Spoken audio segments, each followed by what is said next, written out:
मी प्राध्यापक RP Patil, new English school, junior college, Shirasgaon. इयत्ता 12वी अर्थशास्त्र या विषयाच्या सिलेबसला आपण यापूर्वीच्या व्हिडिओमध्ये सुरुवात केलेली होती. मित्रांनो, आज आपण प्रकरण 3 मागणीचे विश्लेषण या प्रकरणातील मागणीचा नियम, त्याला इंग्रजीत लॉ ऑफ डिमांड असं म्हटलं जातं, या मागणीचा नियम नेमका काय आहे याचा सविस्तर स्पष्टीकरण आणि त्याचा अभ्यास आपण करणार आहोत. मित्रांनो, बघा स्क्रीनवर तुम्ही बघू शकता प्रस्तावना देण्यात आलेली आपल्याला.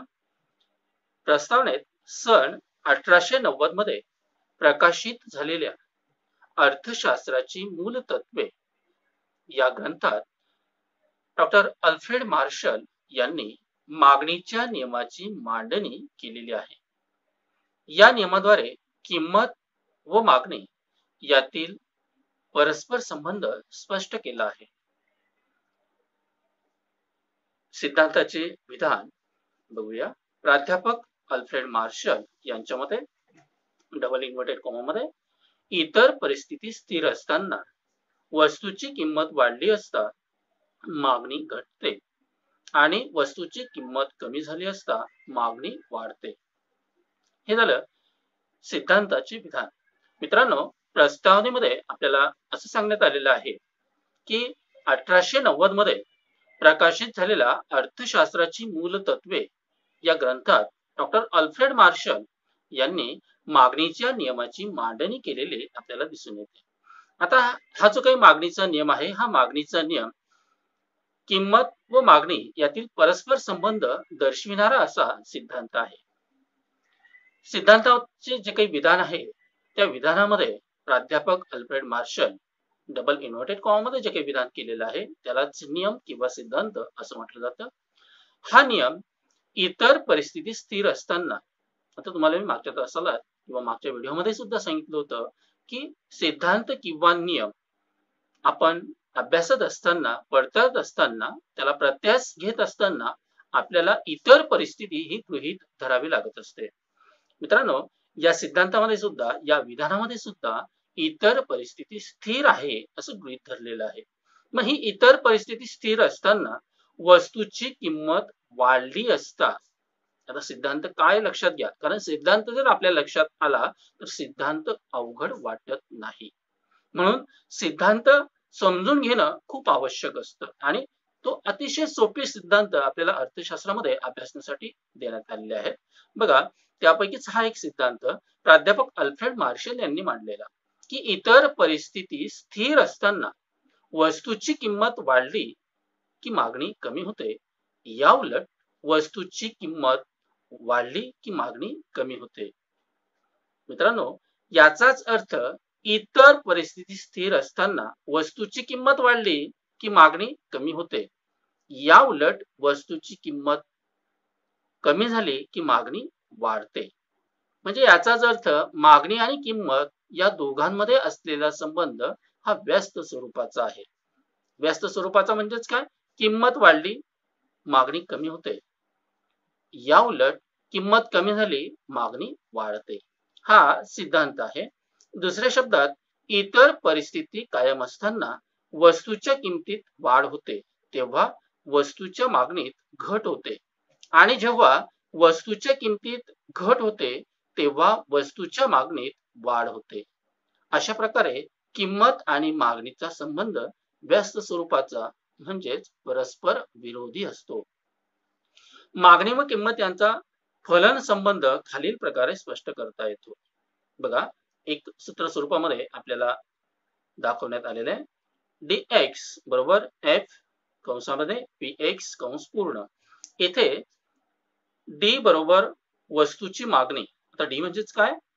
वस्तूची मागणी. त्यालाच इंग्रजीमध्ये डिमांड फॉर कमोडिटी असं म्हटलंय. आणि x ला काय म्हटलंय? वस्तू. त्यालाच कमोडिटी असं म्हटलेलं आहे. आणि f म्हणजे काय? फलन. त्यालाच इंग्रजीमध्ये फंक्शन्स ऑफ असं म्हटलं जातं.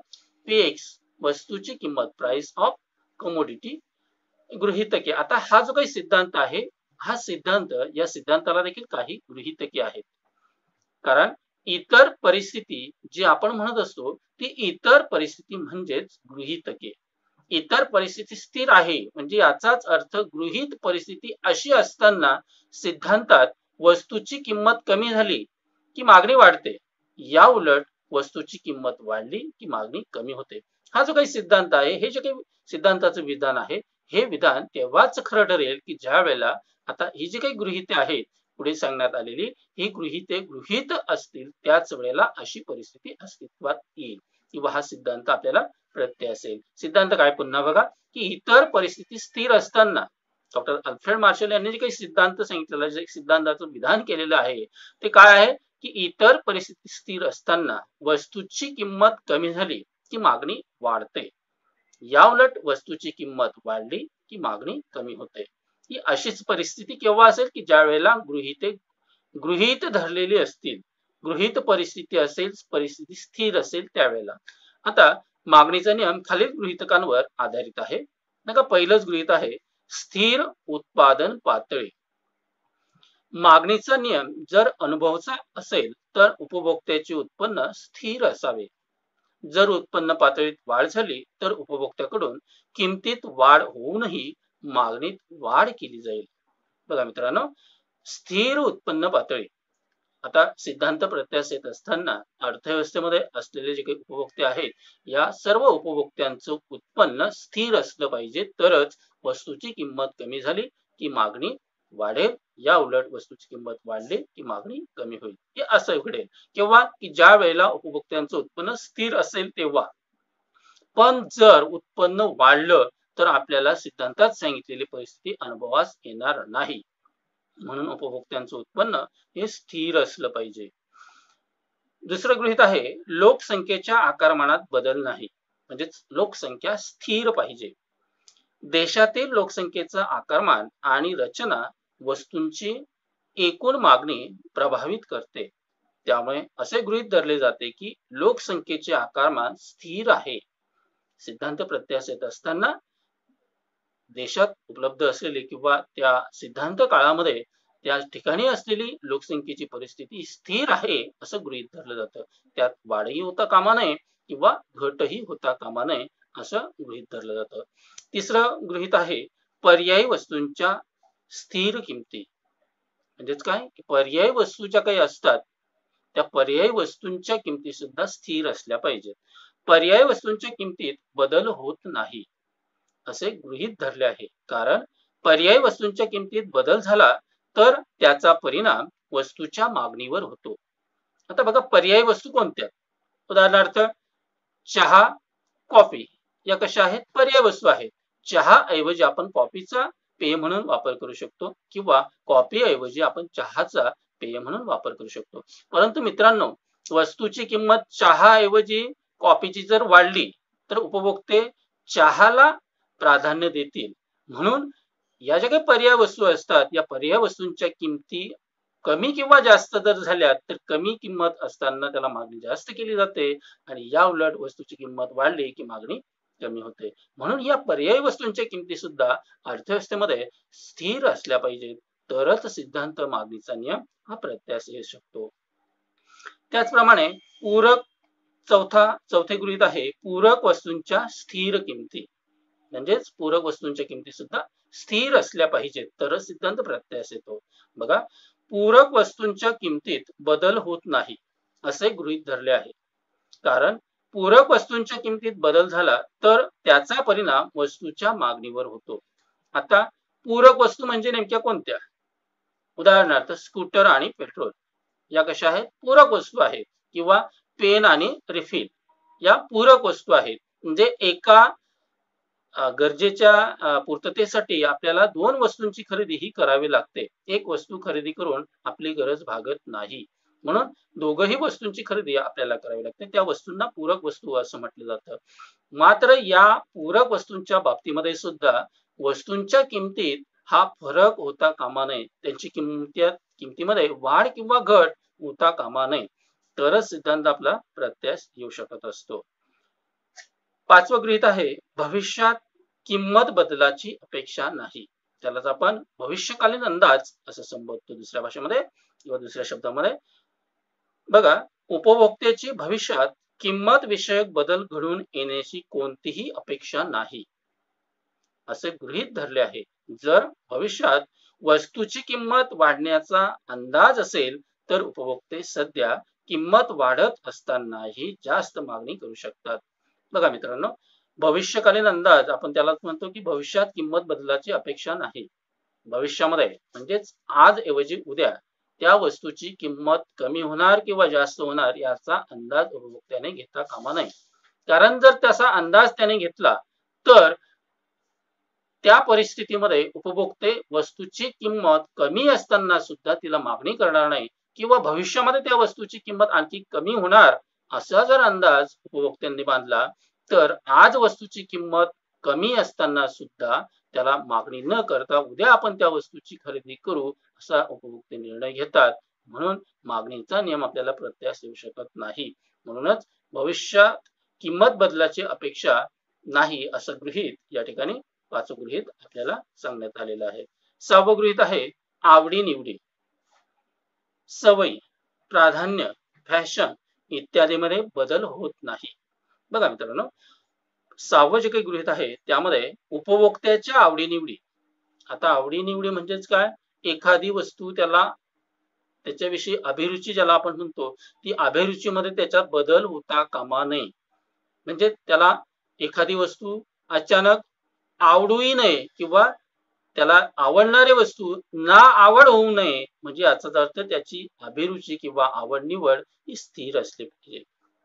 तसंच सवय, एखादी वस्तूचं सेवन करत असताना ती वस्तू अचानक त्यात बदल होता कामा नये. किंवा एखादा धूम्रपान करणारा व्यक्ती असेल आणि त्याला धूम्रपान करण्याची सवय असेल आणि त्याने अचानक जर बंद केली तर अशा वेळेला वस्तूची किंमत कमी होत असताना सुद्धा त्या वस्तूला तो मागणी करू शकत नाही, तो उपभोक्ता. म्हणून सवयी ज्या असतात त्या सवयींमध्ये अचानकपणे बदल होता कामा नये. कारण सवयींचा परिणाम हा वस्तूच्या मागणीवर होत असतो. म्हणून सवयी सुद्धा बदलता कामा नये. तसंच फॅशन इत्यादीमध्ये बदल होत नाहीत. फॅशनमध्ये सुद्धा बदल होता कामा नये. कारण फॅशन बदलली तर व्यक्तीची आवड निवड ही लगेच बदलत असते. म्हणून फॅशन मध्ये सुद्धा बदल होता कामा नये असं गृहीत या ठिकाणी धरण्यात आलेलं आहे. सातवं गृहीत आहे कर विषयक धोरणात बदल नाही. बघा, प्रत्यक्ष आणि अप्रत्यक्ष कराबाबतच्या सरकारी धोरणांचा विविध वस्तू व सेवांची मागणीवर मोठा परिणाम किंवा प्रभाव पडतो. सरकारने जाहीर केलेल्या कर विषयक सरकारी धोरणांमध्ये कोणताही बदल होत नाही असे गृहीत धरले आहे.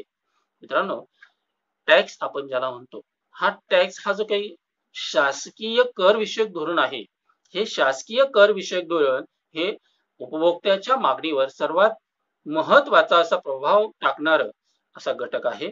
म्हणून शासनाचे जे काही कर विषयक धोरण असते ते कर विषयक धोरण सिद्धांत काळामध्ये त्यात बदल होता कामा नये. अन्यथा त्यात जर बदल झाला तर मागणीत वाढ किंवा घट ही आपल्याला बघायला मिळत असते. म्हणून हे सुद्धा गृहीत आपल्याला या ठिकाणी सांगण्यात आलेलं आहे. मित्रांनो, ही झाली 7 गृहीती. या 7ही गृहीतांवर आधारित आपला मागणीचा सिद्धांत आहे. हा मागणीचा सिद्धांत ही जी गृहीत परिस्थिती आहे ही गृहीत परिस्थिती गृहीत धरून आपल्याला सांगण्यात आलेला आहे, अभ्यासण्यासाठी देण्यात आलेला आहे. मित्रांनो, आता बघा, या गृहीतांवरच आधारित सिद्धांत आहे. तो सिद्धांत आपल्याला एका तक्त्याच्या साहाय्याने आपल्याला अभ्यासण्यासाठी देण्यात आलेला आहे. आता सिद्धांत नेमका काय आहे बघा, खालील उदाहरणांच्या साहाय्याने मागणीचा नियम पत्रक व आकृतीच्या साहाय्याने स्पष्ट केला आहे. बघा, एक तक्ता तुम्हाला स्क्रीनवरती दिसेल, त्यालाच आपण मागणी पत्रक असं म्हणतो. मागणी पत्रकात 2 भाग करण्यात आलेले. एक भाग श वस्तूची किंमत आणि दुसऱ्या भागात क्ष वस्तूची मागणी. आता श वस्तूची किंमत ही रुपयामध्ये आणि क्ष वस्तूची मागणी ही किलोमध्ये दर्शविण्यात आलेली आहे. बघा, 50 रुपये वस्तूची किंमत असताना 1 किलोची मागणी केली जाते. त्याच वस्तूची 40 रुपये वस्तूची किंमत झाली असता 2 किलो नगाची मागणी केली जाते. म्हणजे वस्तूची किंमत पूर्वीपेक्षा 10 रुपयांनी कमी झाली असता मागणी वाढते. ती 1 नगाने किंवा 1 किलोने मागणी पूर्वीपेक्षा वाढलेली आपल्याला दिसून येते 40 रुपये वस्तूची किंमत असताना. मात्र ₹30 वस्तूची किंमत झाली असता 3 किलो नगांची मागणी केलेली दिसते. तदनंतर ₹20 वस्तूची किंमत झाली असता 4 किलो नगाची मागणी क्ष वस्तूची केलेली दिसते. त्याच पद्धतीने ₹10 क्ष वस्तूची किंमत झाली असता क्ष वस्तूची 5 किलो मागणी केली आपल्याला दिसून येते. वरील तक्त्यावरून आपल्याला असे लक्षात येते की वस्तूची किंमत कमी झाली असता मागणी वाढते. या उलट वस्तूची किंमत खालून वरती जर आपण गेलो तर बघा आपल्याला ते प्रत्यय असेल सिद्धांत की वस्तूची किंमत 10 वरून ₹20 वस्तूची किंमत झाली असता ₹10 वस्तूची किंमत असताना 5 नगांची मागणी आपल्याला केलेली दिसते. मात्र त्याच वस्तूची किंमत 10 ऐवजी ₹20 झाली असता 4 किलो वस्तूची मागणी केलेली दिसते. त्याच पद्धतीने 20 ऐवजी ₹30 क्ष वस्तूची किंमत झाली असता 3 किलो नगांची मागणी केलेली दिसते. म्हणजेच सुरुवातीचा जो काही आहे की वस्तूची किंमत कमी झाली असता मागणी वाढते, हे वाक्य आपलं या ठिकाणी खरं ठरतं. आणि या उलटचं जे काही वाक्य आहे की वस्तूची किंमत वाढली असता मागणी कमी होते, हे सुद्धा वाक्य या ठिकाणी आपल्याला प्रत्ययास येत असतं. म्हणजे या तक्त्याच्या साह्याने डॉक्टर अल्फ्रेड मार्शल यांनी जो काही सिद्धांत सांगण्यात आलेला आहे, जे काही विधान केलेलं आहे की इतर परिस्थिती स्थिर असताना वस्तूची किंमत कमी झाली की मागणी वाढते आणि या उलट वस्तूची किंमत वाढली की मागणी कमी होते, हे आपल्याला या सिद्धांतावरून स्पष्ट होतं. बघा तक्त्याचं स्पष्टीकरण आपल्याला खाली देण्यात आलेलं आहे. तक्ता क्रमांक 3.3 मध्ये दर्शविल्याप्रमाणे जेव्हा क्ष वस्तूची किंमत प्रति किलोस ₹50 असते तेव्हा मागणी 1 किलो आहे, परंतु जेव्हा किंमत ₹50 वरून ₹40 पर्यंत कमी होते तेव्हा मागणी 1 किलो वरून 2 किलो पर्यंत वाढते. ज्या वेळेस वस्तूची किंमत ₹30 असते तेव्हा मागणी 3 किलो होते. त्याचप्रमाणे किंमत ₹20 प्रति किलो असताना 4 किलो मागणी केली जाते आणि किंमत ₹10 पर्यंत घटते तेव्हा मागणी 5 किलो पर्यंत वाढते. यावरून असे स्पष्ट होते की जेव्हा वस्तूची किंमत कमी होते तेव्हा मागणीत वाढ होते आणि वस्तूची किंमत वाढते तेव्हा मागणीत घट होते. म्हणजेच किंमत व मागणीत यात व्यस्त संबंध असलेलं आपल्याला स्पष्ट होतं. मित्रांनो, या ठिकाणी एक गोष्ट आपल्याला आग्रहाने सांगावीशी वाटते की आपल्याला पुढे अभ्यासण्यासाठी आहेच, मात्र मागणीवर होणारा जो काही परिणाम आहे, हा मागणीवर होणारा परिणाम हा कोणत्या घटकामुळे आहे, तर कोणत्या घटकामुळे मागणीत बदल घडून येत असतो, तर किंमत या घटकामुळे मागणीत वाढ किंवा घट ही झालेली आपल्याला दिसून येते. म्हणून कटाक्षाने आपण ही नोंद आपल्या नोटबुक मध्ये करून घेणं अत्यावश्यक आहे, कारण की हे बारीक सारीक मुद्दे जर आपण नोट केले तर आपल्याला खूप आपला अभ्यास हा सोयीचा होत असतो, समजणे सोपे होत असते. बघा, वाढ आणि घट हे शब्द आपल्याला या ठिकाणी वापरण्यात आलेले आहेत. मग वाढ आणि घट जेव्हा मागणीमध्ये वाढ आणि घट होते ती कशामुळे होते, तर वस्तूच्या किमतीतील चढ आणि उतारामुळे, म्हणजेच मागणीत होणारा बदल हा किमतीतील बदलामुळे होत असतो. म्हणून आपल्याला या ठिकाणी वाढ आणि घट हे शब्द प्रयोगासाठी आपल्याला आहेत. कारण तुम्ही ज्या वेळेला मागणीतील बदल अभ्यासाल आणि मागणीतील विचलन अभ्यासाल त्यावेळेला तुम्हाला एक गोष्ट ही कटाक्षाने लक्षात येईल, त्यावरून तुम्हाला समजेल की नेमकं यात बदल काय आहे, म्हणजे मागणीतील विचलन काय आणि मागणीतील बदल काय. ठीक आहे. तर मित्रांनो, आपल्याला या वरील तक्त्यावरूनच आपल्याला खाली आकृतीद्वारे सुद्धा हा सिद्धांत स्पष्ट करता येत असतो. बघा, तुम्ही स्क्रीनवरती बघू शकता, आकृती देण्यात आलेली आहे. आकृतीत 2 अक्ष आहेत, एक क्ष अक्ष आणि य अक्ष. य अक्षावर मागणी किलोमध्ये आणि य अक्षावर किंमत रुपयामध्ये दर्शवण्यात आलेली आहे. तक्त्यात दाखविल्याप्रमाणे क्ष अक्ष आणि य अक्षावर आडवे आणि उभे लंब टाकले असता आपल्याला काही बिंदू प्राप्त होतात. ते सर्व बिंदू एकमेकांना जोडले असता आपल्याला एक वक्र तयार होतो. तो वक्र मम वक्र म्हणून आकृतीमध्ये दाखवण्यात आलेला आहे. बघा, बाण सुद्धा डायरेक्शन देण्यात आलेले की हा वक्र नेहमी वरून खाली, डावीकडून उजवीकडे खाली उतरत येणारा असा असतो. आता हा वक्र डावीकडून उजवीकडे वरून खाली उतरत येणारा का असतो, त्याचंही एक सर्वात महत्वाचं कारण असं आहे, ते म्हणजे की वस्तूची किंमत आणि मागणी यामध्ये संबंध कसा असतो, व्यस्त असतो. हा व्यस्त संबंध असल्या कारणाने हा वक्र वरून खाली, डावीकडून उजवीकडे खाली उतरत येणारा असा असतो. मित्रांनो, या आकृतीचे स्पष्टीकरण आपल्याला देण्यात आलेले आहे. बघा, आकृती 3.5 मध्ये क्ष अक्षावर वस्तूची मागणी आणि य अक्षावर किंमत दर्शविलेली आहे. मम हा मागणी वक्र आहे, जो डावीकडून उजवीकडे खाली, वरून खाली येणारा असतो. म्हणजेच मागणी वक्राचा आकार ऋणात्मक असतो, कारण हा वक्र किंमत आणि मागणीचा व्यस्त संबंध दर्शवितो. मित्रांनो, अशा पद्धतीने आपल्याला हा सिद्धांत या ठिकाणी स्पष्ट झालेला किंवा प्रत्यास आलेला आपल्याला येत असतो किंवा आपण सिद्ध करू शकत असतो. मित्रांनो, यानंतर आपल्याला मागणी नियमाचे काही अपवाद अभ्यासण्यासाठी देण्यात आलेले आहेत. हे अपवाद आपण पुढील व्हिडिओमध्ये अभ्यासणार आहोत. तुर्तास या ठिकाणी मी थांबतो. आपल्याला मागणीचा सिद्धांत खूप छान पद्धतीने समजला असेल, कारण की आपण जे काही मी त्या बारीक सारीक गोष्टी तुम्हाला टिपण करण्यासाठी सांगत असतो, त्या जर टिपण करून ठेवल्यात तर तुम्हाला बारकावे जे असतात ते बारकावे लक्षात येतात आणि तुमचा अभ्यास किंवा तो मुद्दा चांगल्या पद्धतीने समजण्यास खूप उपयोगी येत असतो. तुर्तास मित्रांनो, या ठिकाणी मी थांबतो, आपली रजा घेतो. धन्यवाद.